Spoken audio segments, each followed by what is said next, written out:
মহামান্য সুপ্রিম কোর্টের নির্দেশে নির্বাচন কমিশন ফাইনালি প্রায় 1.5 কোটি লজিক্যাল ডিসক্রিপেন্সি নো ম্যাপিং নিয়ে 1.5 কোটি ভোটারের তালিকা প্রকাশ করেছে গত শনিবার।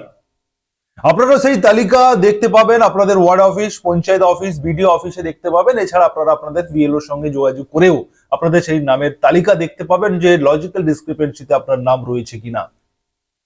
কিন্তু সব থেকে ইন্টারেস্টিং বিষয় হলো, আপনার যদি লজিক্যাল ডিসক্রিপেন্সির তালিকাতে নাম থাকে এবং আপনাকে নির্বাচন কমিশন থেকে যদি নোটিশ করা হয়, তাহলে আপনাকে হিয়ারিং কেন্দ্রে উপস্থিত হয়ে উপযুক্ত নথি দেখাতে হবে এবং সেই হিয়ারিং কেন্দ্রে আপনাকে নথি দেখিয়ে আপনাকে হিয়ারিং এ পাস করতে হবে। তবে আপনি এসআইআর 2026 ফাইনাল তালিকাতে আপনার নাম আপনি তুলতে পারবেন। এখন বিষয়টা হলো, এই লজিক্যাল ডিসক্রিপেন্সি প্রধান ছটি কারণে আপনার নাম এই লজিক্যাল ডিসক্রিপেন্সির তালিকাতে থাকতে পারে। মানে এই 1.5 কোটি ভোটারের নামের তালিকাতে আপনার নাম থাকতে পারে যদি আপনার 6 ধরনের প্রবলেমের মধ্যে কোনো একটি প্রবলেম আপনার থাকে। কোন কোন 6টি প্রবলেম সেটা নিয়ে আলোচনা করব এবং তার সঙ্গে সঙ্গে এই 6টি প্রবলেমের মধ্যে যে প্রবলেমটি আপনার রয়েছে, যে সমস্যাটি আপনার রয়েছে, আপনাকে নোটিশ করা হবে এবং সেই সমস্যা আপনার নোটিশে মার্কিং করে দেওয়া হবে, উল্লেখ করে দেওয়া হবে যে কেন আপনার নাম লজিক্যাল ডিসক্রিপেন্সিতে এসেছে এবং আপনাকে কেন নির্বাচন কমিশন হিয়ারিং এর জন্য ডেকে পাঠিয়েছে। এবং তার সঙ্গে সঙ্গে নির্বাচন কমিশন আপনাদের সেই 6টি যে সমস্যা যাদের রয়েছে আপনারা হিয়ারিং এ উপস্থিত হতে পারবেন এবং আপনি হিয়ারিং এ পাসও করতে পারবেন। আপনার নাম চূড়ান্ত ভোটার তালিকাতেও আপনি তুলতে পারবেন যদি আপনি নির্বাচন কমিশনের বলে দেওয়া যে সমাধানের সূত্র রয়েছে সেই সমাধান সূত্রটা যদি আপনি ফলো করে হিয়ারিং কেন্দ্রে উপস্থিত হন, তবেই আপনি কিন্তু হিয়ারিং এ পাস করতে পারবেন।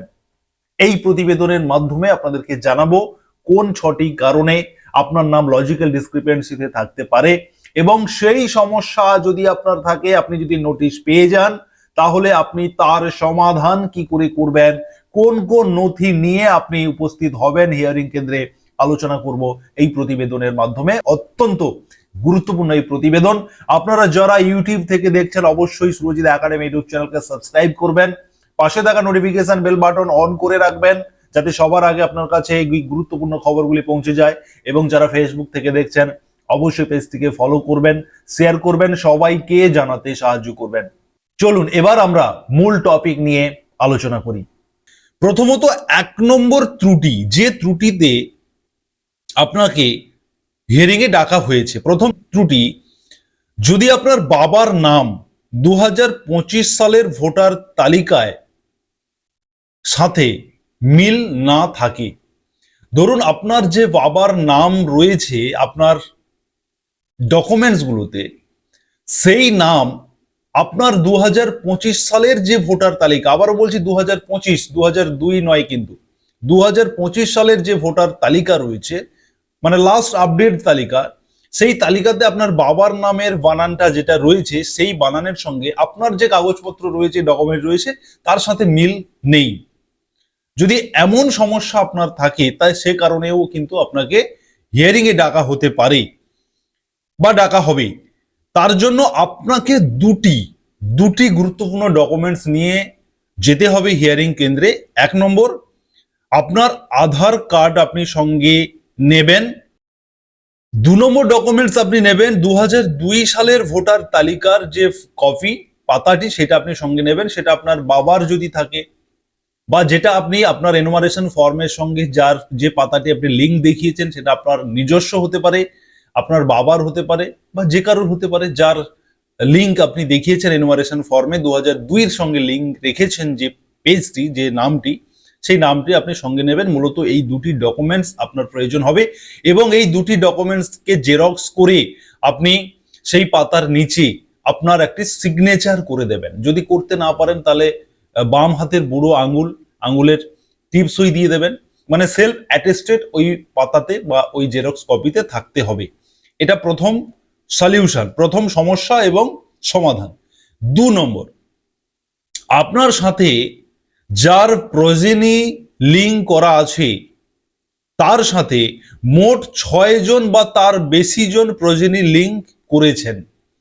মানে আপনার নোটিশে লেখা থাকবে যে আপনার যে লিঙ্ক, যে পেজ লিঙ্ক, যার নামটা আপনি লিঙ্ক করেছেন এনুমারেশন ফর্মে, আপনার বাবা হতে পারে বা যার লিঙ্ক করেছেন, সেই ব্যক্তি 6 জনের বেশি ভোটার সেই ব্যক্তিকে লিঙ্ক দেখিয়েছে, প্রজেনি দেখিয়েছে।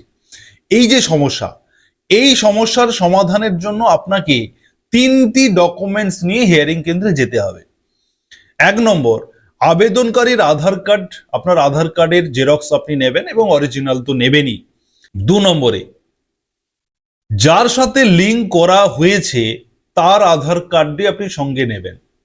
আপনি যার লিঙ্কটা করেছেন তার আধার কার্ড সঙ্গে নেবেন। যদি তিনি মৃত হন সেক্ষেত্রে কিছু করার নেই, যদি তিনি জীবিত থাকেন তাহলে আধার কার্ডটি আপনি নেবেন। 3, যার সাথে লিঙ্ক করা হয়েছে বা 2002 সালের ভোটার তালিকায় প্রাসঙ্গিক পাতার প্রতিলিপি, মানে যে পাতাটি আপনি লিঙ্ক করেছেন, মানে যার নাম আপনি লিঙ্ক করেছেন, প্রজেনি লিঙ্ক করেছেন, তিনার নাম যে পাতাতে রয়েছে 2002 সালের লিস্টে, সেই পাতার কপিটি আপনি নেবেন এবং প্রত্যেকটি কপিতে আপনার নিজস্ব, যার নামে হিয়ারিং হচ্ছে, নোটিশ এসছে, তিনার সিগনেচার বা টিপসই তিনাকে কিন্তু করতে হবে। এই 3টি ডকুমেন্টস আপনি নেবেন। এবারে বলি, এখানে আপনাদেরকে আরো বলে রাখি যে এই ডকুমেন্ট ছাড়াও আপনার কাছে আর বাকি যে সমস্ত ডকুমেন্টস রয়েছে সেগুলোর জেরক্স এবং অরিজিনাল আপনি সঙ্গে রাখবেন। ধরুন আপনার ভোটার আইডি কার্ড আপনি সঙ্গে রাখবেন, বা আপনার যদি অন্য কোনো সরকারি কোনো ডকুমেন্টস থেকে থাকে বা নির্বাচন কমিশনের দেওয়া যে 11খানা ডকুমেন্টসের কথা বলা হয়েছে সেই ডকুমেন্টসের মধ্যে যদি কোনোটা আপনার থেকে থাকে সেগুলোও আপনি সঙ্গে রাখবেন। এবং তার সঙ্গে মূল গুরুত্বপূর্ণ যে ডকুমেন্টসগুলো ওখানে দেখতে চাইছে সেগুলো আমি বলে দিচ্ছি। এবারে আমি আপনাদেরকে যেটা 3 নম্বরে বলবো, যে পিতা অথবা মাতার সাথে বয়সের পার্থক্য 15 বছরের কম যদি এমন ঘটনা হয় এবং সেটা আপনার নোটিশে লেখা থাকবে, তার জন্য আপনাকে 3টি ডকুমেন্টস অবশ্যই রাখতে হবে। আমি আবারও বলছি যে আপনার কাছে যা যা ডকুমেন্টস আছে সবটা রাখবেন, অরিজিনাল এবং জেরক্স। তার সঙ্গে এই 3টি মূলত ওখানে দেখতে চাইবে এবং সেই 3টি তো অবশ্যই রাখবেন। কি কি? নিজের জন্ম তারিখ লেখা আছে এমন একটি ডকুমেন্টস, আপনার জন্ম তারিখ উল্লেখ আছে এমন যে কোনো একটি ডকুমেন্টস আপনি সঙ্গে রাখবেন। সবার তো জন্ম সার্টিফিকেট নেই কিংবা মাধ্যমিক সার্টিফিকেট নেই, সে কারণে আপনার জন্ম তারিখ উল্লেখ রয়েছে যেখানে, সেটা আপনার আধার কার্ড হতে পারে, আপনার প্যান কার্ড হতে পারে, বা যে কোনো জায়গায় যদি আপনার কোনো জায়গায় জন্ম তারিখটা উল্লেখ থাকে সেরকম ডকুমেন্ট যদি আপনার থাকে আপনি সেটা সঙ্গে নেবেন। 2, যার সাথে লিঙ্ক করা হয়েছে তার নাম এবং জন্ম তারিখ লেখা আছে এমন একটি ডকুমেন্টস, মানে আপনি যার লিঙ্কটা দেখিয়েছেন তিনার নাম এবং জন্ম তারিখ রয়েছে এমন একটি ডকুমেন্টস একইভাবে আপনি সঙ্গে নেবেন। এবং 3 নম্বরে, যার সাথে লিঙ্ক করা হয়েছে তার 2002 সালের ভোটার তালিকার প্রাসঙ্গিক পাতার প্রতিলিপি, মানে 2002-এর যে পাতাটি আপনি লিঙ্ক দেখিয়েছেন জিনাকে, তার নাম যে পাতায় রয়েছে সেই পাতা 2002-এর রেকর্ড অনুযায়ী সেটা আপনি জেরক্স সঙ্গে নেবেন এবং অবশ্যই প্রত্যেকটাতে সিগনেচার বা টিপসই আপনাকে করতে হবে। এবারে 4 নম্বরে, যে পিতা অথবা মাতার বয়সের পার্থক্য 50 বছরের বেশি, মানে আপনি আপনার ফর্মটি ফিল আপ করেছেন, সেখানে আপনার বাবা অথবা মা যার নামটা লিখেছেন তিনার বয়সের সঙ্গে আপনার বয়সের পার্থক্য 50 বছরের বেশি, এমন সমস্যা যদি থাকে সেক্ষেত্রে আপনাকে 3টি ডকুমেন্টস নিয়ে যেতে হবে। সেটা হচ্ছে নিজের জন্ম তারিখ লেখা আছে এমন একটি নথি নেবেন। 2, যার সাথে লিঙ্ক করা হয়েছে তার জন্ম তারিখ লেখা আছে এমন একটি নথি নেবেন। 3, যার সাথে লিঙ্ক করা হয়েছে তার 2002 সালের যে তালিকার প্রতিলিপি সেটার সঙ্গে নেবেন, যেটা আগেরটার মতো, মানে বয়সের সমস্যা জনিত যে সমস্যা সেই সমস্যার জন্য কিন্তু সেম ডকুমেন্টসের কথা বলা হয়েছে। এবারে 5 নম্বরে বলা হচ্ছে যে 2025 সালে ভোটার তালিকার সঙ্গে 2002 সালের ভোটার তালিকা নিজের নামের বড় পার্থক্য রয়েছে। মানে 2002 সালে আপনার নাম একরকম ছিল এবং 2025-এ এসে আপনার নামের পার্থক্য হয়ে গেছে, নামের বানান বা নামের পরিবর্তন হয়ে গেছে, নামের বানানের একটা বিস্তর পার্থক্য হয়েছে, এমন সমস্যা যদি থাকে সেক্ষেত্রে আপনাকে এখানে 3টি ডকুমেন্টসের কথা বলা হচ্ছে। 1 নম্বরে, নিজের 2002 সালের যে ভোটার তালিকা যে পাতা 2002 সালের যেখানে আপনার নামটা রয়েছে 2002 সালের ভোটার লিস্টে, সেই পাতার জেরক্স নেবেন। 2 নম্বরে নিজের নাম এবং পিতা অথবা মাতার নাম লেখা আছে এমন একটি নথি নেবেন, সেটা আধার কার্ড হতে পারে, মাধ্যমিক সার্টিফিকেট হতে পারে, জন্ম সার্টিফিকেট হতে পারে, কাস্ট সার্টিফিকেট হতে পারে, যেখানে আপনার বাবা মায়ের নামটা লেখা রয়েছে সেটা আপনি নেবেন, সঠিক নাম। 3 নম্বরে দুটি নামই একই ব্যক্তির এই মর্মে first class judicial magistrate affidavit, মানে 3 নম্বরে বলা হচ্ছে যে আপনাকে একটা এফিডেভিট দিতে হবে, যেটা আপনারা কম বেশি প্রত্যেকেই জানেন, কোড এফিডেভিট করতে হয়, ফার্স্ট ক্লাস ম্যাজিস্ট্রেট থেকে নিতে হয়, যেখানে উল্লেখ থাকবে যে 2002 সালের যে তালিকাতে আপনার নাম যেটা রয়েছে এবং 2025 সালের তালিকাতে যে নামটা রয়েছে, সেই যে দুটি নামের ব্যক্তি সেম, সেই মতো একটা এফিডেভিট আপনাকে দিতে হবে যাদের নামের পার্থক্য রয়েছে।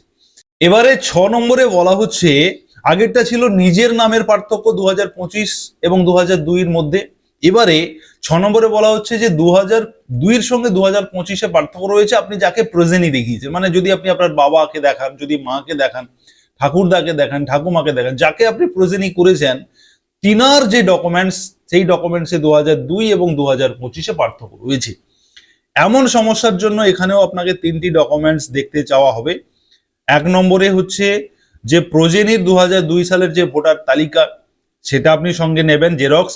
নিজের একটি নথি যার মাধ্যমে প্রজেনির সাথে সম্পর্ক প্রমাণ করা যায়, মানে আপনি এমন একটা নথি নেবেন যে নথিতে আপনি যাকে প্রজেনি করেছেন, ধরুন আপনি বাবা করেছেন, মা করেছেন, মানে মাকে দিয়েছেন, দেখিয়েছেন, ঠাকুরদা ঠাকুমাকে দেখিয়েছেন, তিনার সাথে আপনার যে একটা সম্পর্ক রয়েছে, এমন একটি নথি আপনি সঙ্গে নেবেন। এবং 3 নম্বরে দুটি নামই একই ব্যক্তির এই মর্মে একটি ফার্স্ট ক্লাস ম্যাজিস্ট্রেটের কাছ থেকে এফিডেভিট করতে হবে, মানে আপনি যাকে প্রজেনি করেছেন, ধরুন আপনার বাবাকে করেছেন, তাহলে বাবার 2002 লিস্টে যে নাম রয়েছে বাবার, সেই বাবার 2025-এ যে নাম রয়েছে 2025-এর লিস্টে, দুটি লিস্টের ব্যক্তি সেম, এই মর্মে আপনাকে একটি ফার্স্ট ক্লাস ম্যাজিস্ট্রেটের কাছ থেকে একটি এফিডেভিট আপনাকে নিতে হবে, এমনটাই কিন্তু বলা হচ্ছে 6 নম্বর পয়েন্টে।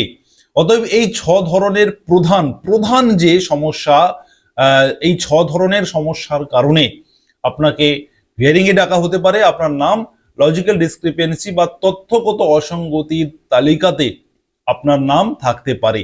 অতএব এই ভিডিওটি আপনি ভালো করে শুনে নিন, কি কি ডকুমেন্টস আপনাকে নিয়ে উপস্থিত হতে হবে জেনে নিন, এবং এই ভিডিওটি আপনারা শেয়ার করুন প্রত্যেকের উদ্দেশ্যে, সকলের উদ্দেশ্যে। এরকম 1.5 কোটি মানুষের এই লজিক্যাল ডিসক্রিপেন্সির তে নাম রয়েছে, প্রত্যেকেই যাতে উপকৃত হয় তার জন্য অবশ্যই আপনারা পেজকে ফলো করবেন, ফেসবুক থেকে দেখলে, ইউটিউব থেকে দেখলে সাবস্ক্রাইব করবেন, এবং আপনারা যারা এই ভিডিওটি দেখে উপকৃত হয়েছেন আপনারা শেয়ার করে দেবেন অন্যের উদ্দেশ্যে।